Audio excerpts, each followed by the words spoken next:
Buenos días para todos. Hoy hablaremos de horticultura. Este sistema es muy importante en nuestra región y por eso vamos a dedicarle una clase especial para poder conversar sobre las características que hacen a este sistema. Debemos, ante todo, decir que nosotros dentro de nuestro país estamos en una zona dentro de la provincia de Buenos Aires en el cual pertenecemos a lo que sería el cinturón hortícola de Mar del Plata. Ustedes saben que los lugares donde se producen básicamente hortalizas, al ser productos frescos, se los trata de acercar lo más posible a los lugares donde hay grandes concentraciones de población. Y muchas veces esto si se condice con suelos fértiles, como es el caso de nuestra región, bueno, pasa a ser una zona importante, ¿no?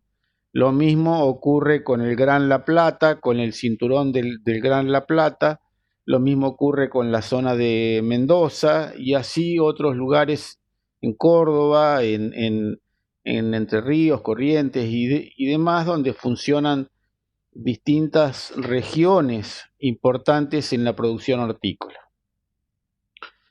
Bueno, entonces nosotros este cinturón hortícola, después lo vamos a definir un poco qué características tiene, pero básicamente la, la cercanía de vías de transporte, tanto aéreas como marítimas, fluviales como terrestres, en un sistema bastante encadenado, nos da un valor positivo, lo mismo que nuestros suelos, nuestra calidad de tierras y las características también que hacen al uso de un agua de calidad y que tiene cantidad también. Y después un sector empresario bastante vigoroso que ha ayudado junto con los productores a desarrollar el sector, ¿no?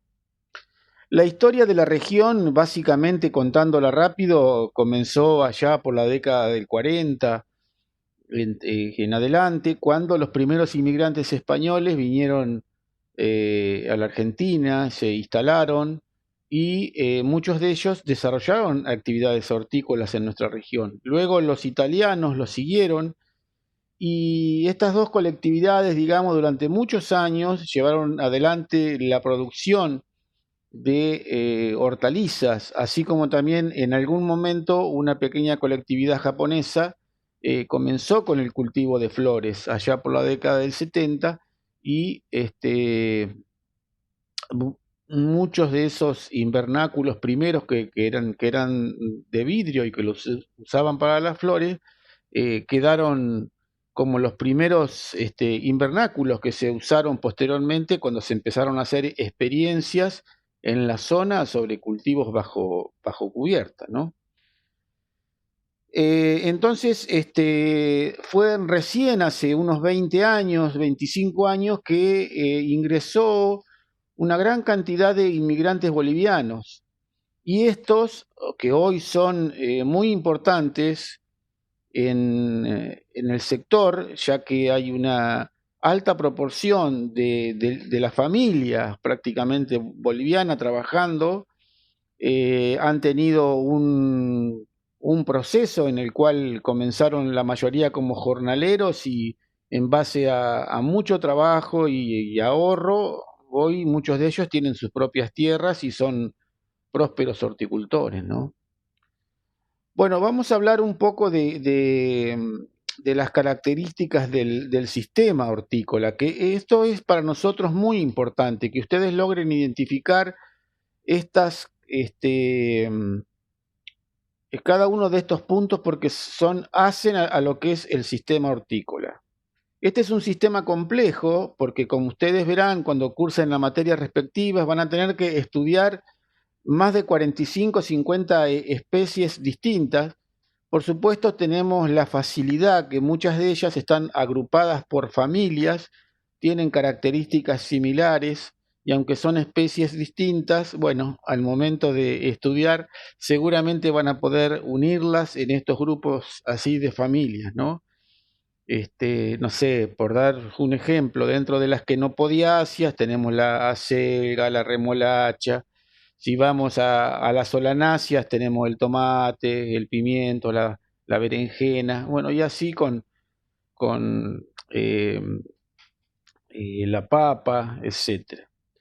Nos vamos eh, a encontrar entonces con familias similares en estas que hacen que, bueno, tengamos más de 45 especies sembradas en la región, ¿no?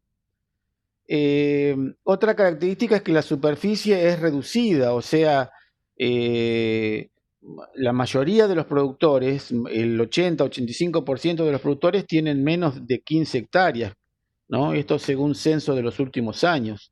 Hay productores grandes, sí, y muy grandes, pero son los menos aunque tienen muchas hectáreas. Por ende se trabaja en superficie reducida, entonces no es bueno, digamos, si no hay una buena recuperación de la fertilidad del lugar y del mantenimiento y la recuperación de la estructura y de la fertilidad, ¿cómo hacemos para en esa poca superficie producir tantas especies, ¿no?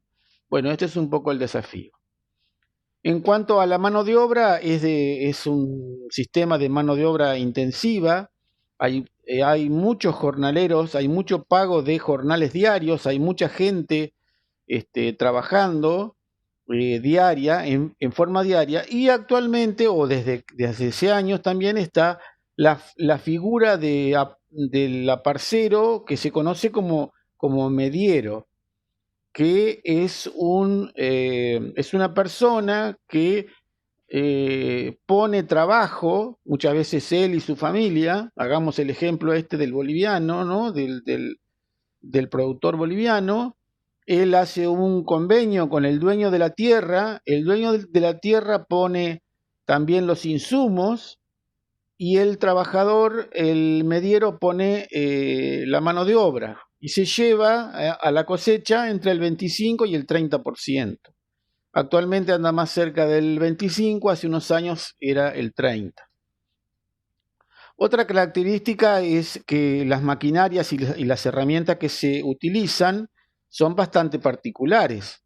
En el caso de las maquinarias, ustedes van a ver, para que se ubiquen rápidamente, y después vamos a ver algunas diapositivas, son las herramientas que ustedes conocen, ¿no es cierto? Un arado, un cincel, una rastra de disco pesada, pero ¿qué pasa? Son pequeñas, porque se utilizan generalmente dentro de los invernáculos con un tractor chico, con un sistema de 3 puntos, que hace que puedan girar rápidamente dentro del invernáculo.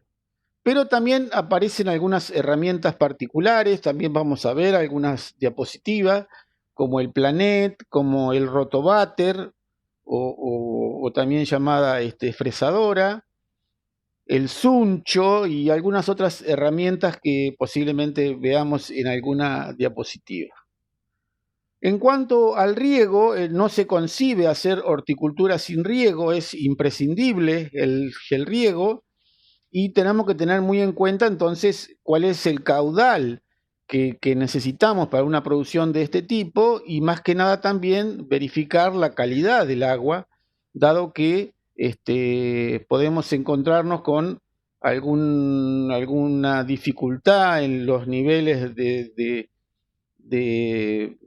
distintos minerales que puedan ser contraproducentes para la producción, tanto porque puedan arrastrar sales y eso trae unos problemas también de que posteriormente haya otros temas que tengan que ver con la alcalinidad y con la acidez del suelo.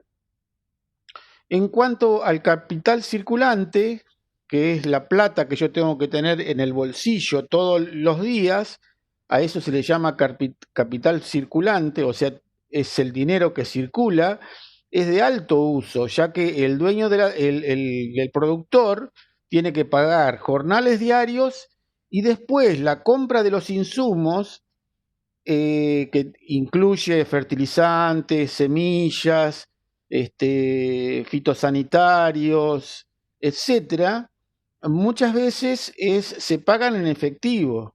No hay canjes a cosecha como se hace en los cereales generalmente. Sí han surgido las cooperativas que tratan de darle una mano al productor y ver cómo comprar más baratos los insumos y algún plazo mayor de pago, pero digamos que el productor hortícola hace un alto uso del capital circulante, ¿no? Bueno, otra característica es que son de alta productividad todos estos cultivos por unidad de superficie. Ya vamos a ver algunos cuadros. El rinde es muy alto en función de la superficie y es una característica que se ha incrementado básicamente con todo el tema de, de los cultivos bajo cubierta, ¿no? Bueno, ya esto vamos a verlo también. Otra característica, la conservación de lo que se cosecha, lamentablemente es muy baja. Son productos altamente perecederos y esto juega mucho en la venta y en los precios que se obtienen, porque, no sé, para dar un ejemplo, una lechuga que es tan delicada su hoja, si no la vendí en el día, si hay altas temperaturas y demás, lo más seguro que esa mercadería se me pierda o pierda un gran valor. Yo debo, por eso es que eh, esto se junta con el otro punto que es que la seguridad de comercialización es bastante escasa, porque al tema de que son productos altamente perecederos, también se le suma que hay una intermediación bastante importante, que también ellos hacen su juego. Por eso muchos productores grandes ya tienen desde hace mucho tiempo sus propios puestos de venta en los mercados y defienden su propia mercadería, digamos, ¿no?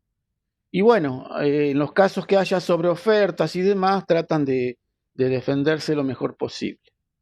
Y un último punto de esta introducción larga pero importante es que es necesario en este sistema la asistencia técnica, que en un principio era escasa porque no había muchos técnicos especializados en horticultura que supieran sobre los cultivos, ya que no les resultaba atractivo. Esto con el tiempo se fue revirtiendo y hoy hay una formación de ingenieros agrónomos, sobre todo salidos de nuestra facultad, que están asesorando una parte importante de las quintas de la zona, ¿verdad?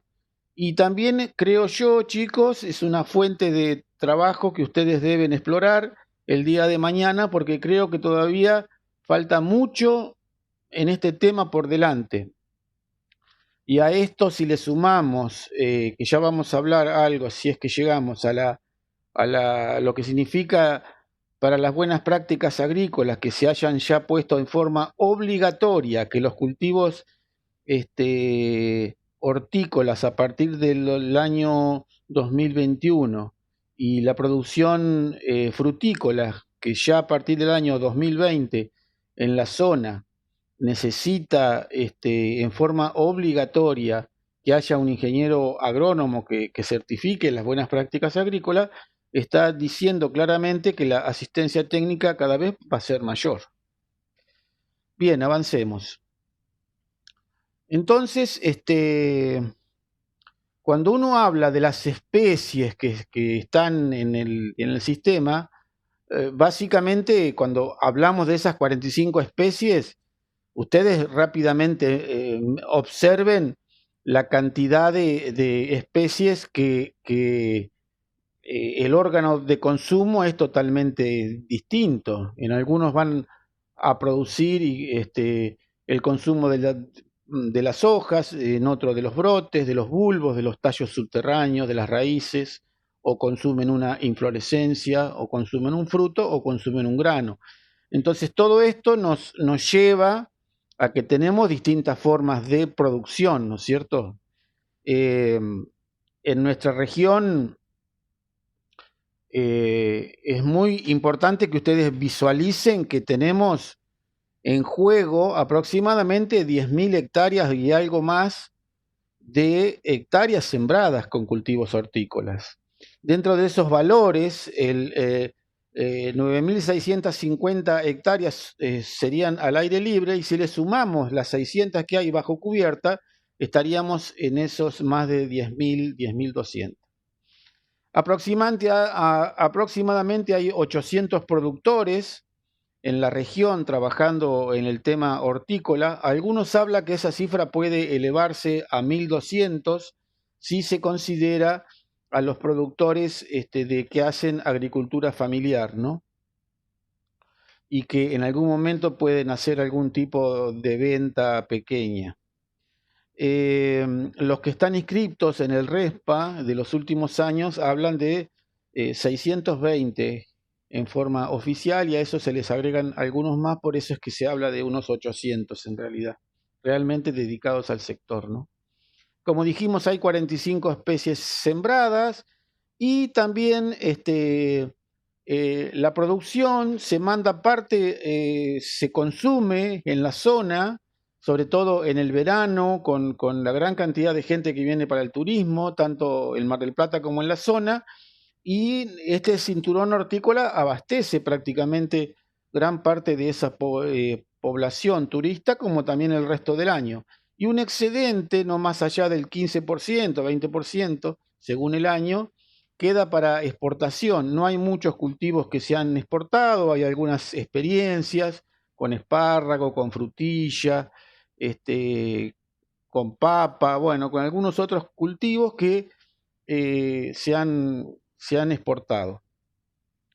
Y también hay que hacer un comentario, un párrafo dentro de este desarrollo que se ha dado en la zona, que la producción bajo cubierta, que arrancó allá, como les conté, primero con aquellos productores japoneses que hacían flores en los invernáculos de vidrio, después se fueron dando a partir de la década del 90 la introducción de los invernáculos plásticos, bajo cubierta plástica, de madera y algunos metálicos, y se fue fluctuando, evolucionando de 25 hectáreas en el año 94 a más de 600 que hay hoy.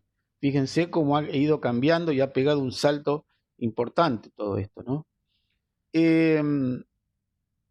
Una de las razones dentro de los cultivos que se hacen en la zona es cómo ha ido evolucionando el rendimiento, ¿no?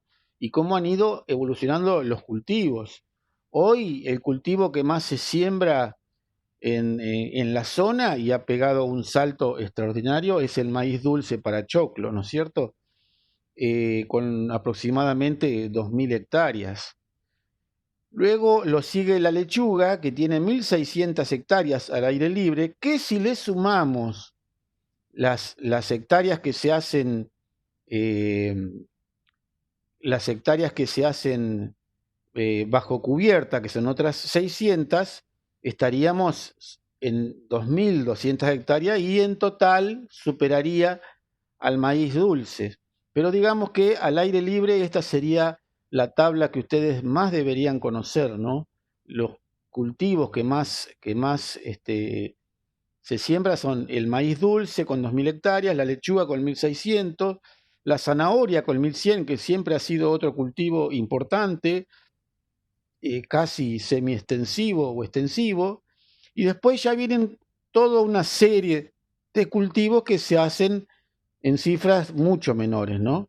Los primeros son el zapallo con 450, la sega con 450 y la cebolla de verdeo, que últimamente también ha subido algo y que anda sobre las 400 hectáreas.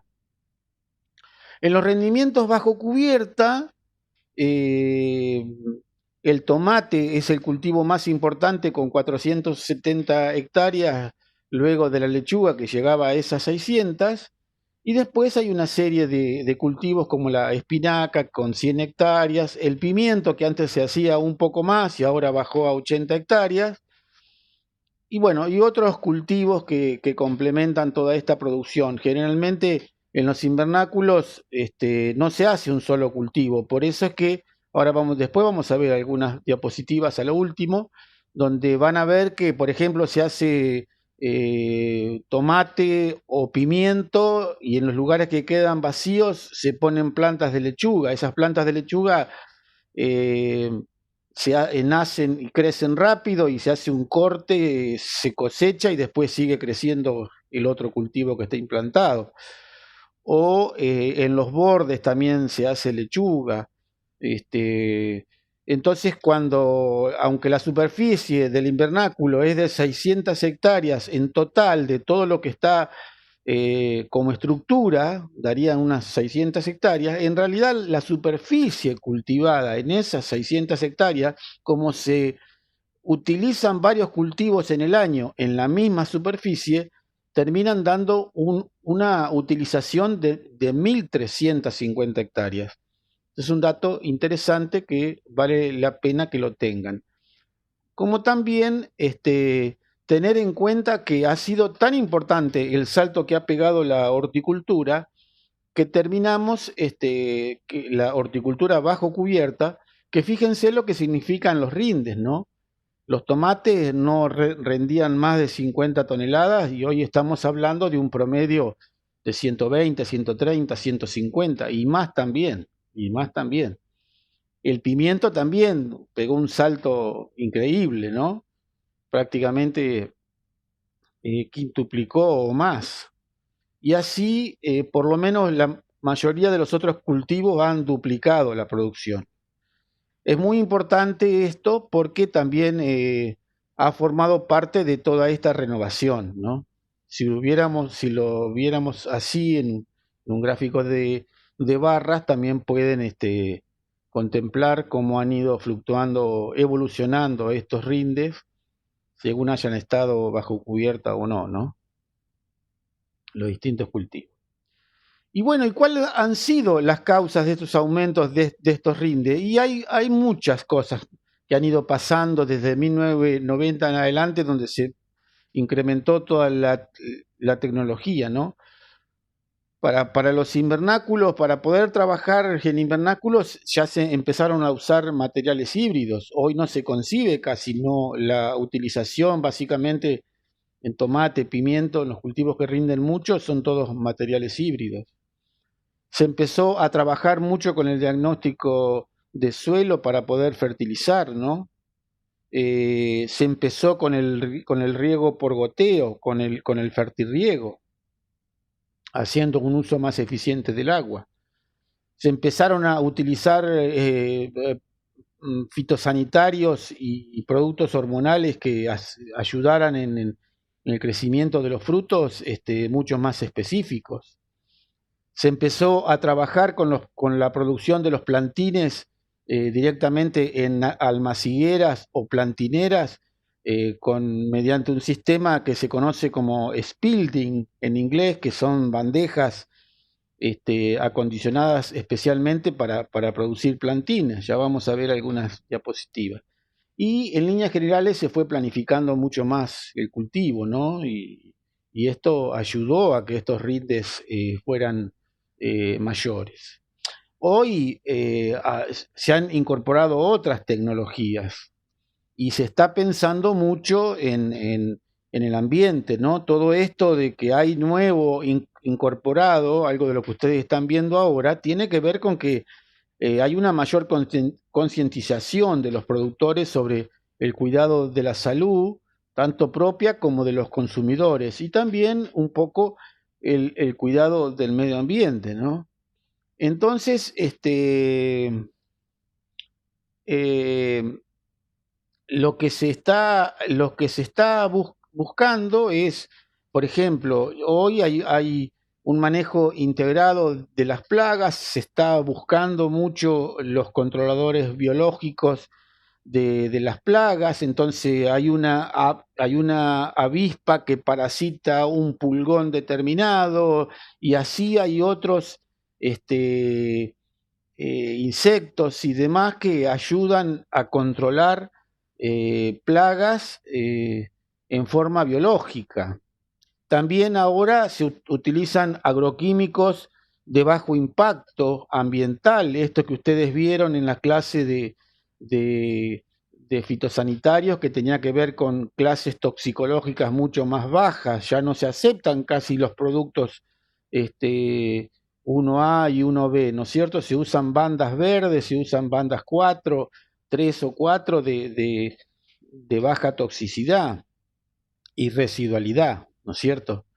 Bueno, después se empezó también con técnicas de biosolarización y biofumigación, que es tratar de, de reemplazar el uso de un fumigante como el bromuro de metilo, que es un producto que ya está prohibido en este momento y que es un esterilizante del suelo, que es muy efectivo, pero que en la comunidad internacional ya ha sido prohibido y nuestro país sigue ese camino, también lo ha prohibido. Y bueno, se están buscando técnicas más amigables con el medio ambiente, utilizar el sol y la producción de algunas toxinas por medio de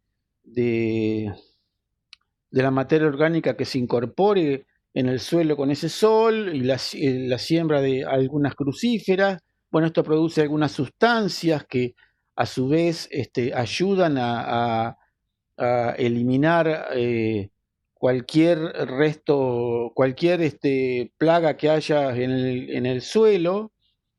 Y bueno, es muy interesante conocer mucho más todas estas técnicas, lo más seguro ustedes ya van a hacerlo. También se han incorporado polinizadores, el Bombus terrestris es un abejorro que es un muy buen colaborador de el productor, es ayuda en la polinización, es muy efectivo, visita muchas plantas, muchas flores en el día y hace un muy buen trabajo de lograr ayudar en la polinización de los cultivos. Y por último también la aplicación de trichodermas en el suelo, que es otra técnica que se está también utilizando mucho o que se está comenzando a utilizar y se está familiarizando con ello el productor y que básicamente es un hongo que ayuda a controlar otros patógenos en el suelo, ¿no? Bueno, de eso después cualquier cosa, si hay duda, podemos hablarlo. Bueno, vamos a hablar que hay dos tipos de siembra, una siembra de asiento o siembra directa al aire libre, donde no se hacen, trasplantes, no se utilizan plantines, sino que lo que se siembra es directamente la semilla, se prepara la tierra y se siembra y ahí tienen cuáles son los cultivos que generalmente se hacen de esa forma, ¿no es cierto? Al aire libre. Igualmente está marcado algunos cultivos que tienen la particularidad que también se pueden utilizar mediante trasplante, haciendo plantines y algunos de ellos se hacen por ello en invernáculo también. Con respecto al otro tipo de siembra es con almácigos y trasplantes, o sea, hay un lugar específico que es una almaciguera o almácigos en lugares en los cuales las plantas son cuidadas de una forma especial, dado que por distintas características que tienen, o porque sean sensibles al frío, o porque tengan crecimiento lento, porque la semilla sea chiquita, como en el caso del apio, y muy cara, y no se quiere gastar de más, o porque son híbridos y las semillas de alto costo, como en el tomate y en el pimiento, o porque quiero producir en una época distinta de la normal, entonces mediante el plantín en la almaciguera trato de producir en forma forzada o muy temprano o muy tarde en nuestra zona, y para eso necesito tener plantines. Y también la otra causa por las cuales las especies se hacen en almaciguera es porque tengo en menos tiempo el suelo definitivo utilizado con las especies, ¿no?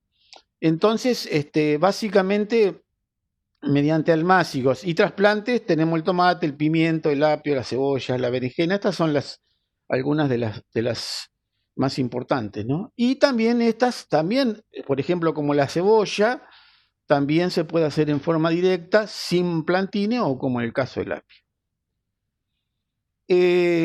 Los fertilizantes que se utilizan en horticultura,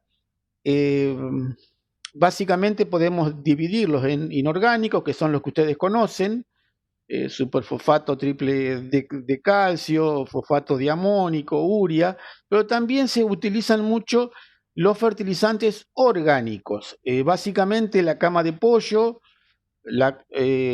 o la cama de gallinas ponedoras que hay acá en la zona, son muy utilizados. Es una mezcla que tiene viruta, un 30% aproximadamente de viruta, mezclado con las heces y la orina de estas aves, lo que termina siendo un fertilizante natural muy bueno que bueno, es muy utilizado en la producción hortícola, sobre todo porque ayuda también a mantener la estructura de los suelos y con esta viruta y demás. Y bueno, es lo más económico dentro de la producción nuestra. En algunos momentos, en algunos años, ha sido muy efectivo también traer de la zona norte abono de chivo, que es un fertilizante muy bueno, que tiene un costo mayor, pero que en su momento fue utilizado acá en la zona. Y también se utiliza lo que ustedes conocen como el abono verde, que es la cobertura que se hace del suelo durante una época con vicia, como leguminosa o con avena, por ejemplo, que luego en su máximo crecimiento después se da vuelta, se incorpora al suelo y se deja que se descomponga y bueno, es un fertilizante más de tipo orgánico. Hablemos un poco de las labores. Una vez que ya está el cultivo, tenemos varias labores. Las vamos a dividir en generales y especiales. Las generales significa que se hace para todos los cultivos. Entonces vamos a tener el descortezado, que cuando llueve se forma una costra arriba del suelo y bueno, se le pasa algunas herramientas, algún rastrillo, alguna rastra liviana de dientes que pueda romper esa corteza.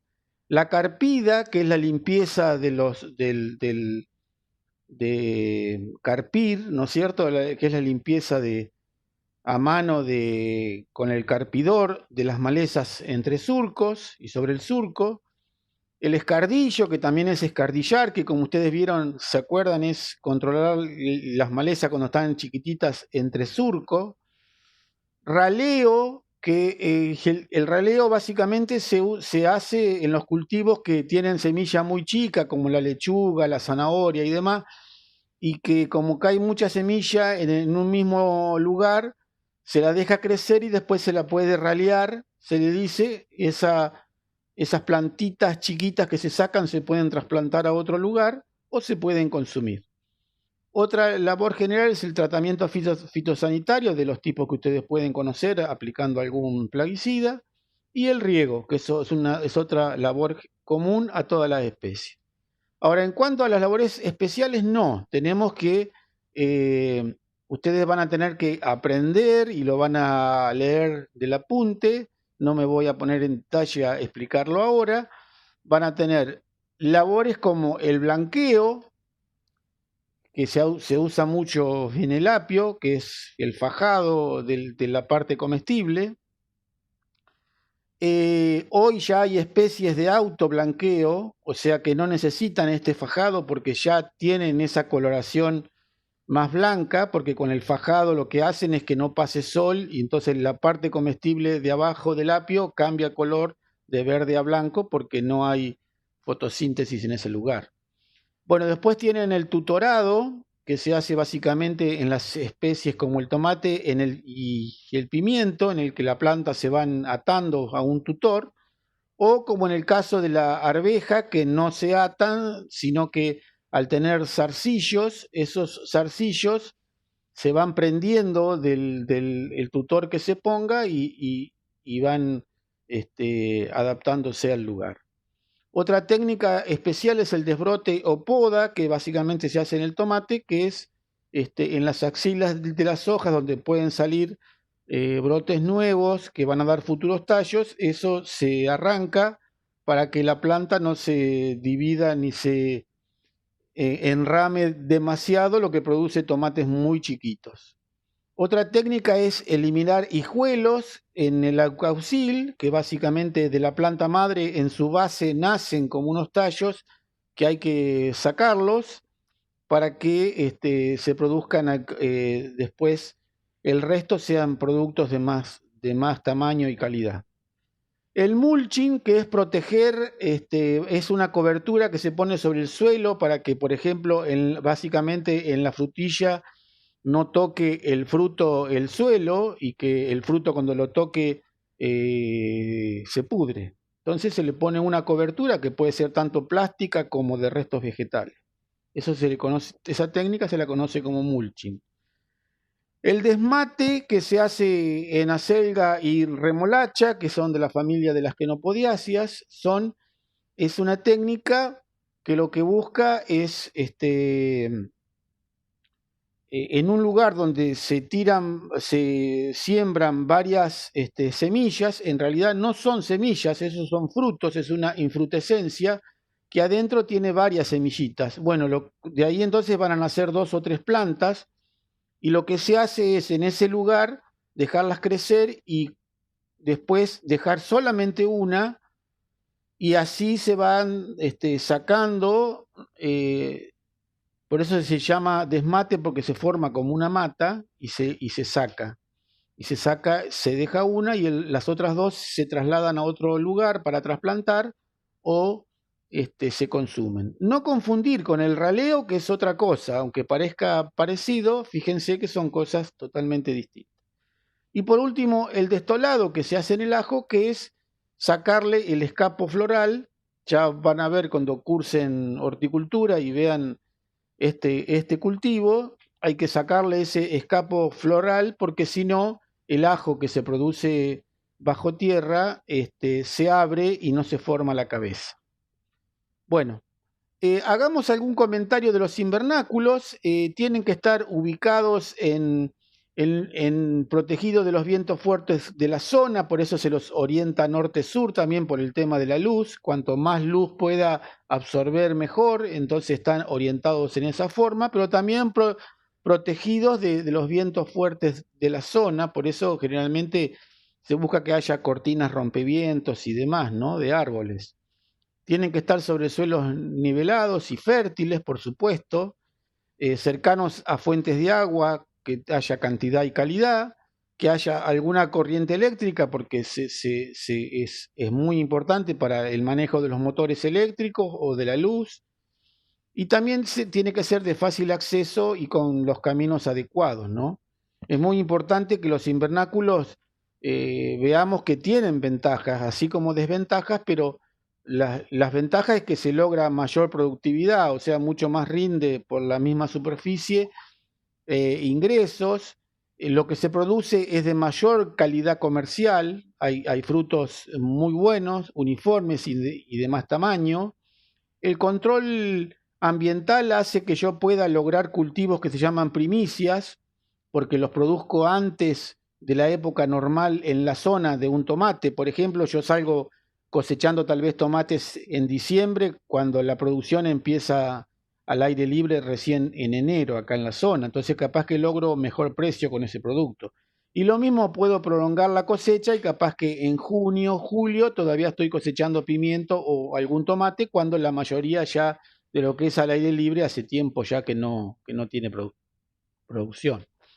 Bueno, el manejo de las plagas y de las enfermedades debe ser bastante más ajustado y puedo hacerlo mejor.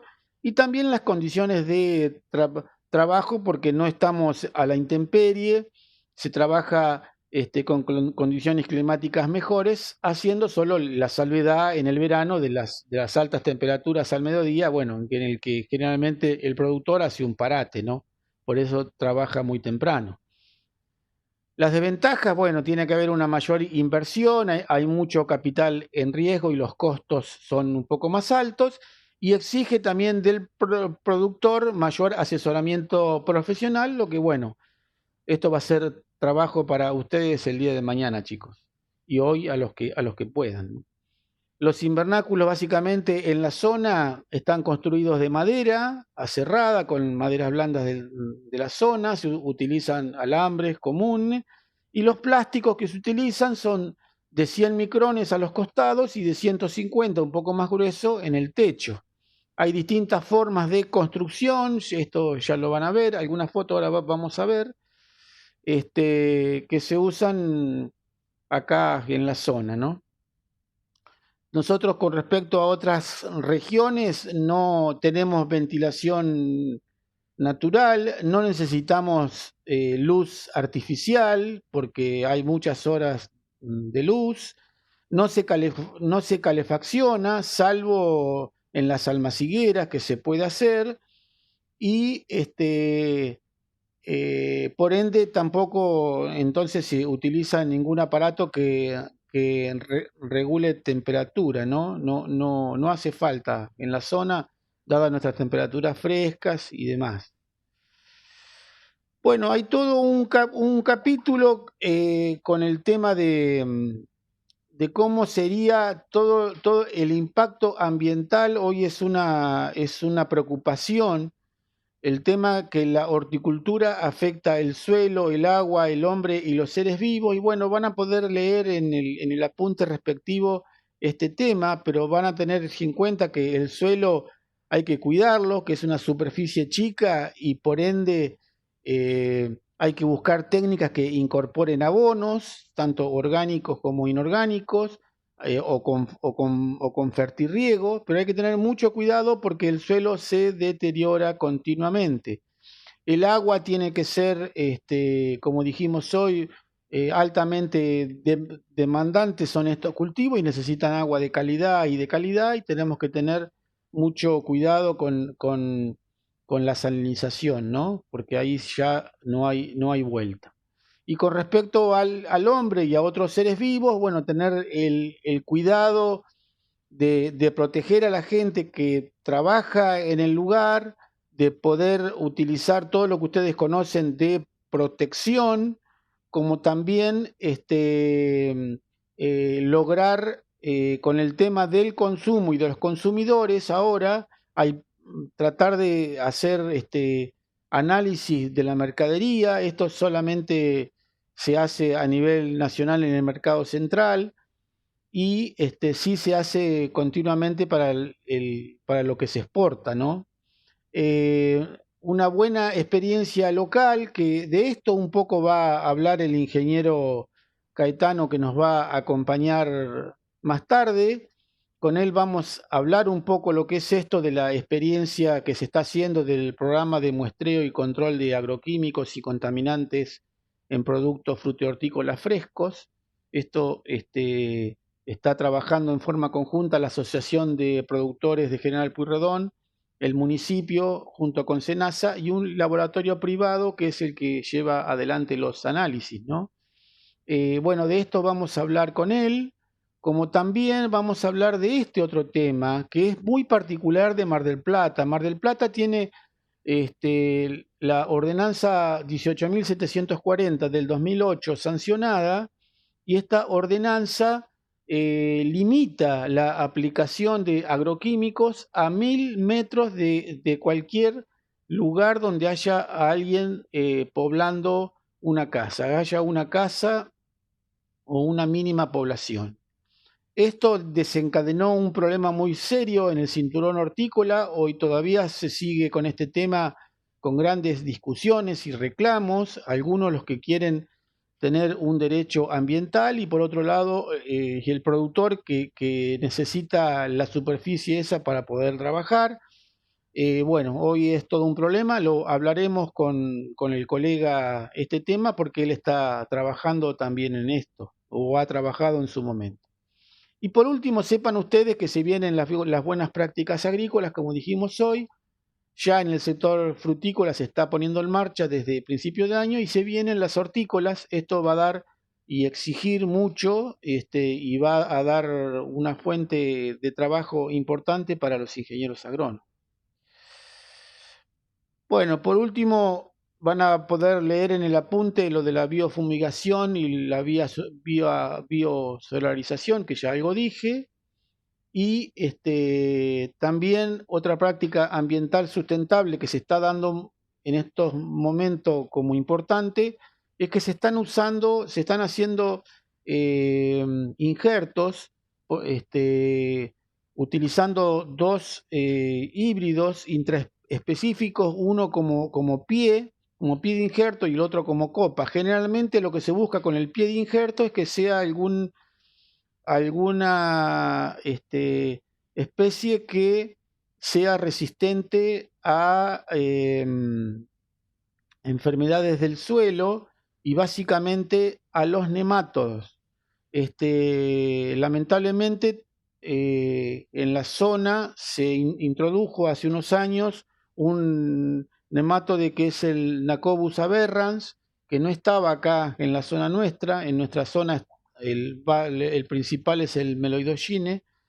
Y bueno, este organismo vivo lamentablemente produce sobre los cultivos disminuciones importantísimas de los rendimientos, y hoy se está buscando técnicas para poder mejorar y que no sea tan grave, porque directamente los lotes donde se está encontrando Nacobus, el productor debe dejar la producción hortícola y dedicarse a otra cosa.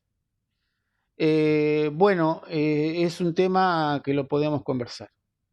Les quería mostrar rápidamente, esto es una plantinera, esas son bandejas o spilding, ahí se ponen las plantitas con una turba, con una mezcla de algún fertilizante, de alguna turba, algunas perlitas, algo que les ayude para poder desarrollarse.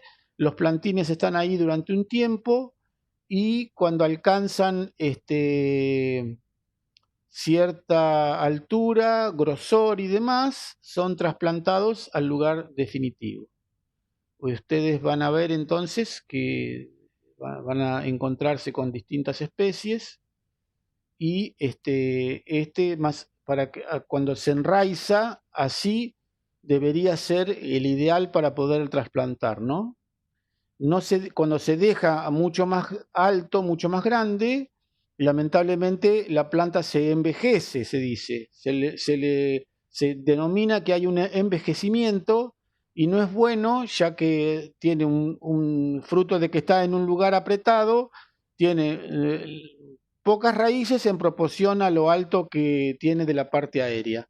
Y esta planta generalmente cuando se trasplanta está envejecida y no produce bien. Bueno, la tierra se prepara con distintas herramientas. Este es un arado de reja de una sola reja, arado cincel con muy pocas púas, no más de 5 o 6, una rastra de disco pesada chiquita, un vibro cultivador, y este es un rotováter o fresadora que tiene un eje horizontal que gira y que, bueno, pulveriza la tierra y la deja finamente preparada. Estas son las herramientas manuales de las que hablábamos hoy, carpina, sadín, vamos a ver también el Planet, que es una herramienta de mano que se empuja con una rueda y tiene como unas rejas con las que trabaja carpiendo, ¿no? Bueno, después están los invernáculos, hay distintos tipos. Estas son baterías que se llaman de invernaderos o invernáculos. Fíjense, acá arriba, esta es lo que se conoce como ventilación cenital. Cenital viene de cenit, de cielo, y generalmente por acá puede circular el aire, lo mismo que por los costados, que los invernáculos deben levantarse todos los días y cerrarse a la noche para que circule el aire y haya menos posibilidades de que haya enfermedades y demás, ¿verdad? Bueno, esto es una tarea diaria.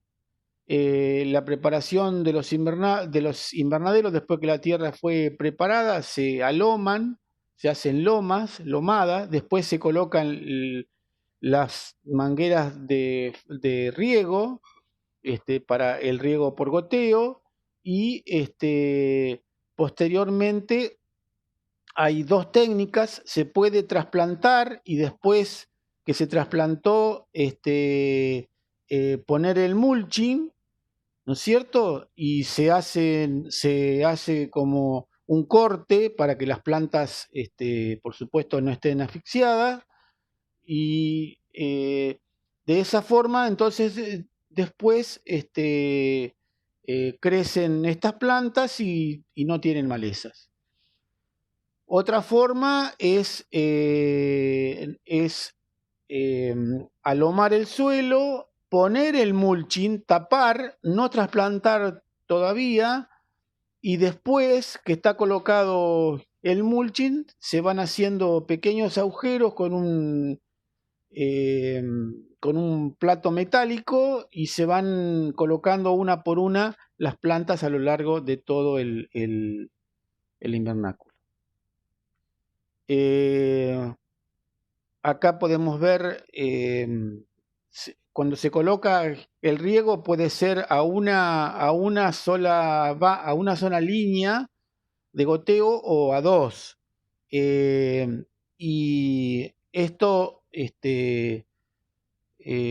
también hace que uno pueda utilizar, quiero mostrarles otra foto acá, pueda utilizar distintas plantas que uno está trasplantando y demás. Por ejemplo, acá, como les contaba, ven, esto es una asociación, hay pimiento sembrado, pero también hay lechuga, y en algún momento esta lechuga crece rápido y se saca, y el pimiento sigue creciendo.